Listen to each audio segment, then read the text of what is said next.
students. Today we are learning chapter 1 of class 11 biology, the living boy. How wonderful is the living boy? Living boy कितना wonderful है. The wide range of living type is amazing. जितने भी living types हैं वो क्या हैं? Amazing. Wide range यानी इतने सारे living types हैं which is amazing. The extraordinary habitat in which we find living organisms. कितने टाइप की हैबिटेट्स है जिसमें हम लिविंग ऑर्गेनिज्म को फाउंड कर सकते हैं विच इज कोल्ड माउंटेन्स भी हो सकते हैं, डेसिडुअस फॉरेस्ट भी हो सकते हैं, oceans, fresh water lakes, desert और हॉट स्प्रिंग रिवर्स, स्पीशीज यानी इतनी सारी हैबिटेट्स हैं जहाँ पे लिविंग बीइंग्स पाए जाते हैं. The beauty of developing horse, भागते हुए हॉर्सेस की ब्यूटी, ऑफ माइग्रेटिंग बर्ड्स, इतने सारे बर्ड्स जो माइग्रेट करते हैं उसकी beauty, the valley of flowers, बहुत सारे फ्लावर्स वाली वैली, और the attacking shark evokes of and a deep sense of wonder. इससे क्या होता है, हमारे अंदर जागृत होती है एक बहुत ही डीप सेंस ऑफ वंडर, आश्चर्यचकित हम हो जाते हैं ये सब देख. The ecological conflict and cooperation among member of a population and among population of a community or even the molecular traffic inside a cell make us deeply reflect on what indeed is life.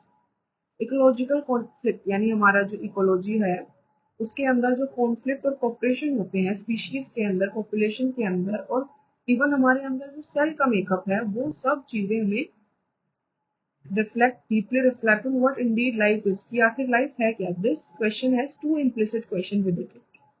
The first is a technical one जो कि सीख करता है answer कि what is living as oppose to non living, कि living और non living में क्या डिफरेंस है, लिविंग में ऐसा क्या है जो नॉन लिविंग में नहीं है. And the second is a philosophical one and seek answer to what the purpose of life is, life का पर्पस क्या है. As a scientist we shall not attempt answering the second question, we will try reflect on what is living, कि living क्या है. Diversity in living world, diversity means भिन्नता, which is variation. If you look around, you will see a large variety of living organisms, be it potted plants, insects, birds, your pet, or other animal and plants. There are also several organisms that you cannot see with your naked eye, but they are all around you. है ना, जो microscopic organisms होते हैं क्या हम उनको देख सकते हैं? नहीं, but they are present around us. If you want to increase the area that you make observation in, the range and variety of organism that you see would increase. Obviously अगर हम अपने चारों तरफ देखें तो हमें रिलेटिवली कम living beings देखने को मिलेंगे. अगर हम फॉरेस्ट में जा रहे हैं तो फॉरेस्ट में ऑब्वियसली एरिया ज्यादा है, वहां पे डाइवर्सिटी ज्यादा होगी. तो if you were to visit a dense forest you will probably see a much greater number and kind of living organisms.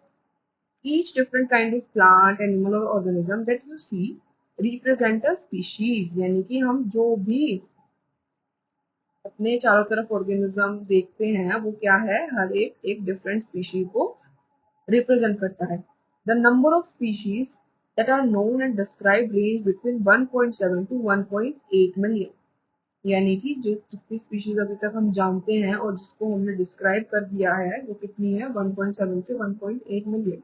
This refers to biodiversity यानी biological diversity, variation in the biology or the number and type of organism present on earth. कि कितने number में and कितने type of organisms हैं जो कि present है अर्थ पे. हमें एक चीज को याद रखना चाहिए कि as we explore new areas या फिर ओल्ड एरियाज को भी हम एक्सप्लोर करते हैं तो न्यू ऑर्गेनिजम्स हम कॉन्टिन्यूसली आइडेंटिफाई करते रहते हैं. As stated earlier there are millions of plants हैं, एनिमल्स हैं वर्ल्ड में.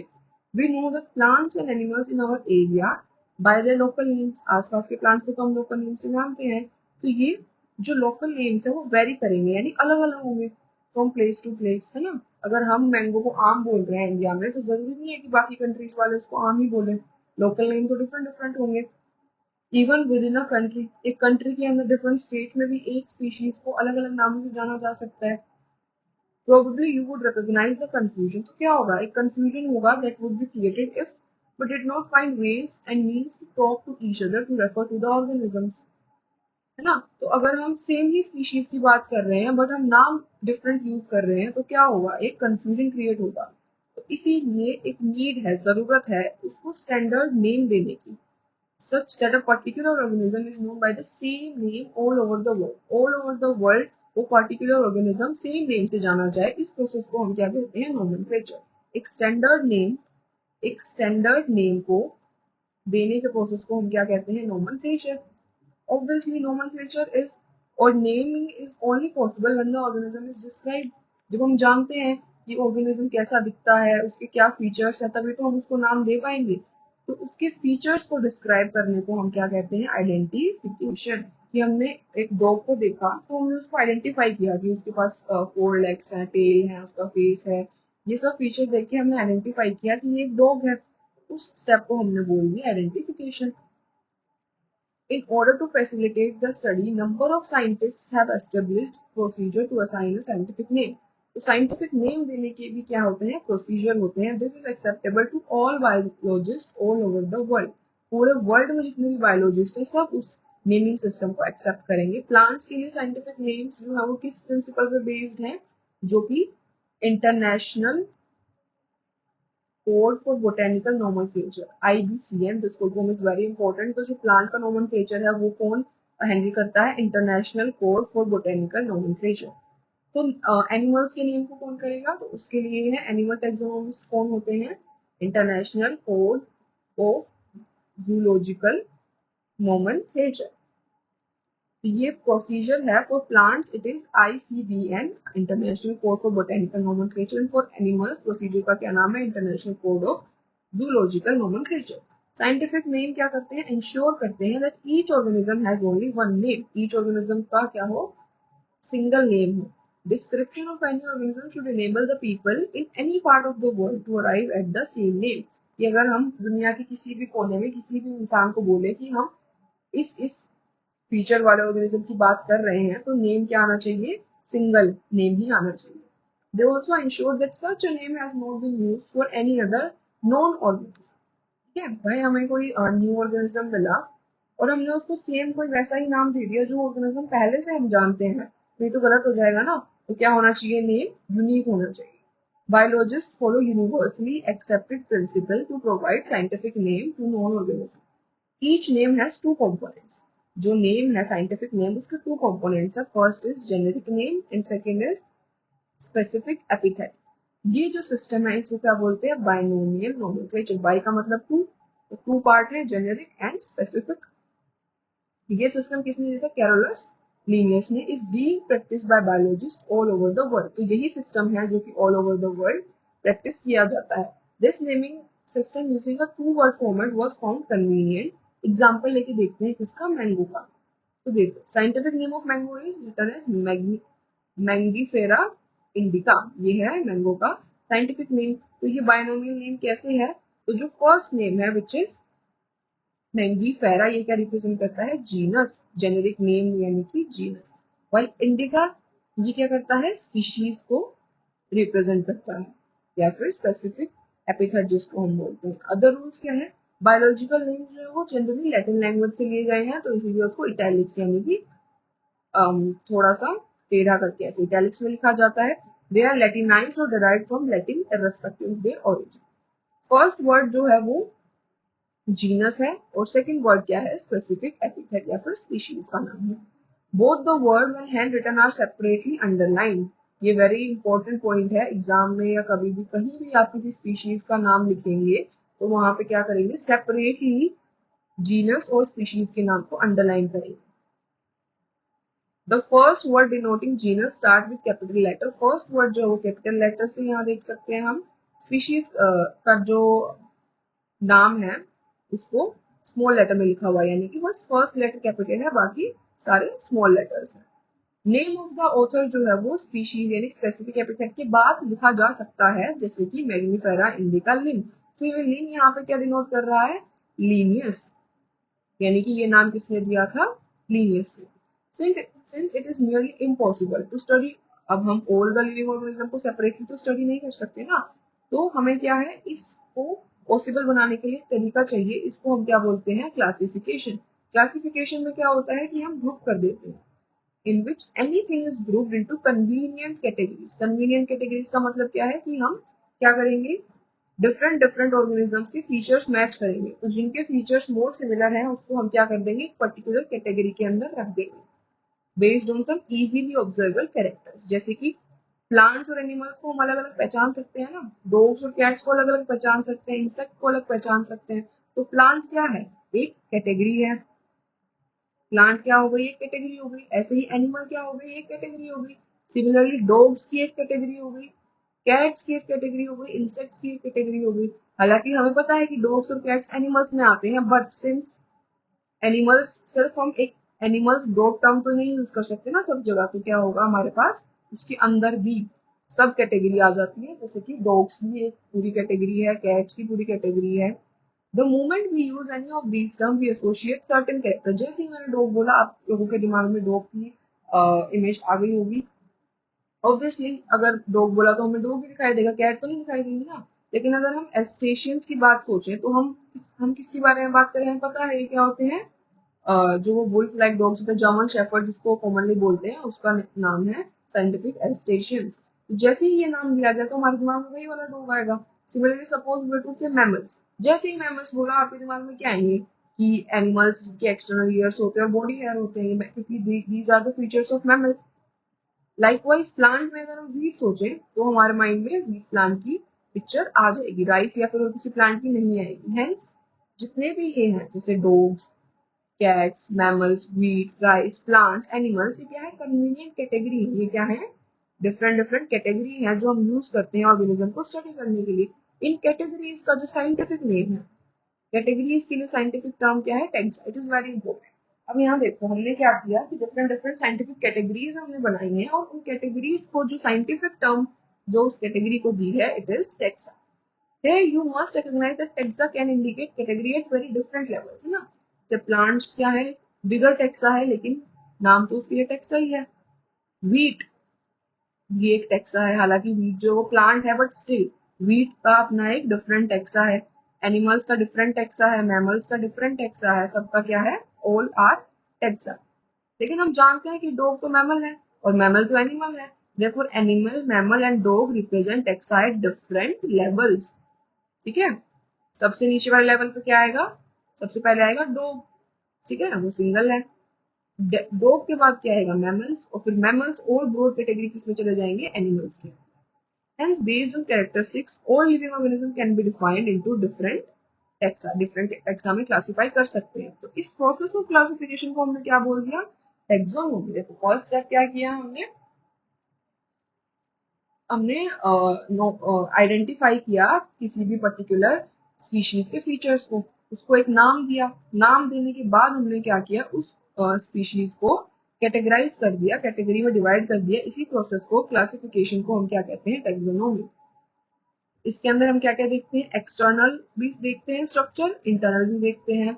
सेल का स्ट्रक्चर देखते हैं, डेवलप यानी बड़े कैसे होते हैं उसकी प्रोसेस देखते हैं। इकोलॉजिकल इंफॉर्मेशन देखते हैं कि वो कहाँ रहता है, इकोलॉजी में वो कैसे दूसरे स्पीशीज के साथ इंटरेक्ट करता है, ये सब हम देखते हैं। हेंस कैरेक्टराइजेशन, सबसे पहले फीचर्स यानी कैरेक्टर्स को पहचानो, फिर उसको नाम दो यानी आइडेंटिफाई करो, फिर उसके फीचर्स को आइडेंटिफाई करो, उसके बाद क्लासिफिकेशन करो, और फिर उसको नोमेनक्लेचर करो। ये क्या है, बेसिक प्रोसेस है टैक्सोनॉमी की।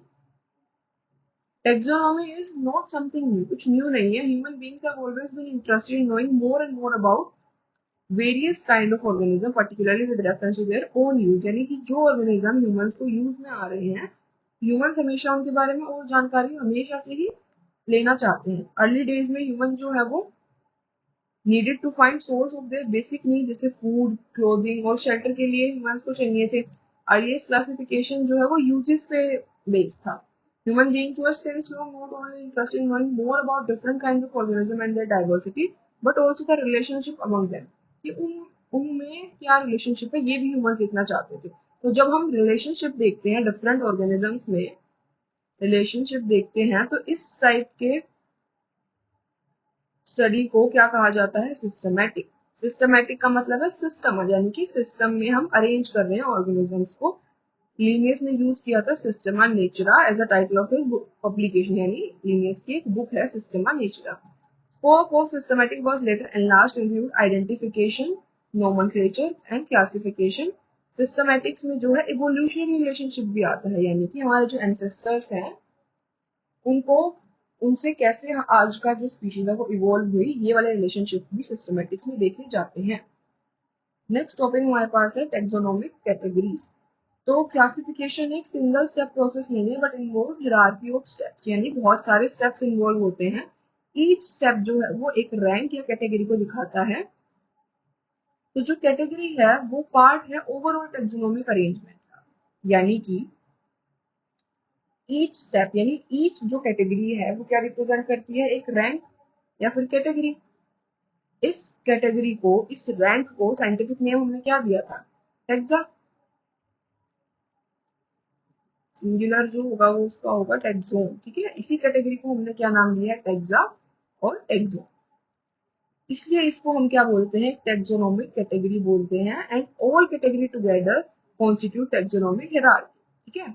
यानी कि जैसे हमने देखा कि ये डॉग था, डॉग के बाद उससे बिगर कैटेगरी क्या आएगी, मैमल आ गया, उससे ऊपर क्या आ गया, एनिमल आ गया। तो ये जो ईच कैटेगरी है ये है तो कैटेगरी, यानी कि ये भी टैक्सा है, ये भी एक अलग टैक्सा है, ये भी एक डिफरेंट टैक्सा है। तो ईच टैक्सा आर डिफरेंट, लेकिन यहाँ पे हम हायरार्की देख पा रहे हैं कि एक टैक्सा लोअर लेवल पे है, फिर उससे ज्यादा ऊपर हाई लेवल पे गया, उससे हाई लेवल पे गया। तो ये क्या है, हायरार्की ऑफ टैक्सा है, जिसको हम क्या बोलते हैं, टेक्सोनोमिक हायरार्की बोलते हैं। Each category refer to as unit of classification represent a rank, जिसको हम टेक्सोन या फिर टैक्सा बोलते हैं। Taxonomic categories and hierarchy can be illustrated by an example। देखो अब हम एग्जांपल समझते हैं। इंसेक्ट जो है वो ग्रुप है एक ऑर्गेनिज्म का जिसमें कॉमन फीचर्स हैं।